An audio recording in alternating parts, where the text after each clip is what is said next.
à toutes, je profite d'être passagère sur la route pour faire une petite vidéo sur les lois. Sauf erreur, on a donc le code pénal suisse. C'est accessible à tous, hein. Vous allez sur internet, vous tapez menaces, contraintes, séquestration, voilà par exemple.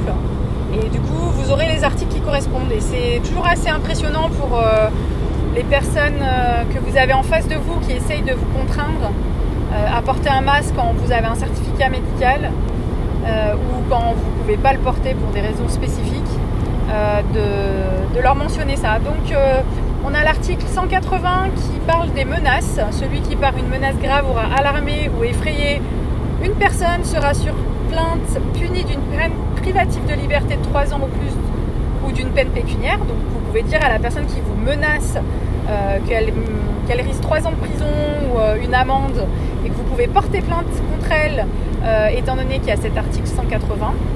Vous avez la contrainte aussi, article 181, celui qui en usant de violence envers une personne ou en la menaçant d'un dommage sérieux ou en l'entravant de quelque autre manière dans sa liberté d'action, ça vous parle, la liberté d'action, l'aura obligé à faire, à ne pas faire ou à laisser faire un acte sera puni d'une peine privative de liberté de 3 ans ou d'une peine pécuniaire.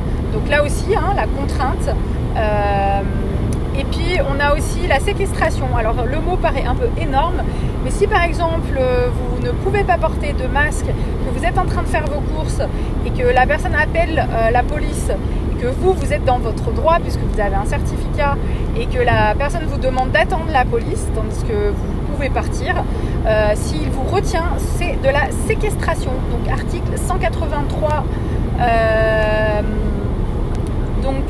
Celui qui, sans droit, aura arrêté une personne, l'aura retenue prisonnière ou l'aura de toute autre manière privée de sa liberté, celui qui en usant de violence, de ruse ou de menace aura enlevé une personne, sera puni d'une prime privative de liberté de 5 ans ou plus d'une peine pécuniaire. Donc voilà, je pense qu'aujourd'hui c'est hyper important qu'on connaisse nos droits. Encore une fois, je ne suis pas avocate et ni juge, mais je sais lire mes droits et je sais les indiquer des textes et je sais informer des personnes de mes droits et de leurs devoirs. Donc là, je pense qu'avec les menaces, la contrainte ou la séquestration, donc menace article 180 du code pénal, contrainte article 181 du code pénal et séquestration article 183 du code pénal, vous pouvez faire déjà valoir vos droits à des personnes incultes, à des personnes qui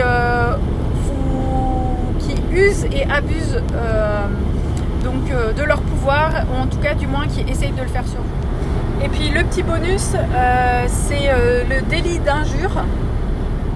Donc là aussi c'est intéressant, c'est l'article 177.1, donc délit contre l'honneur, l'injure. Celui qui de toute autre manière aura par la parole, l'écriture, l'image, le geste ou par des voies de fait attaqué autrui dans son honneur sera sur plainte puni d'une peine pécuniaire de 90 jours, amende ou plus. Donc les personnes qui vous traitent de con, de conne, de toutes ces injures peuvent, vous pouvez tout à fait porter plainte contre elles. Mais en tout cas, vous pouvez les informer que vous en avez le droit et vous savez que vous en avez le droit. Alors maintenant, c'est à vous de jouer.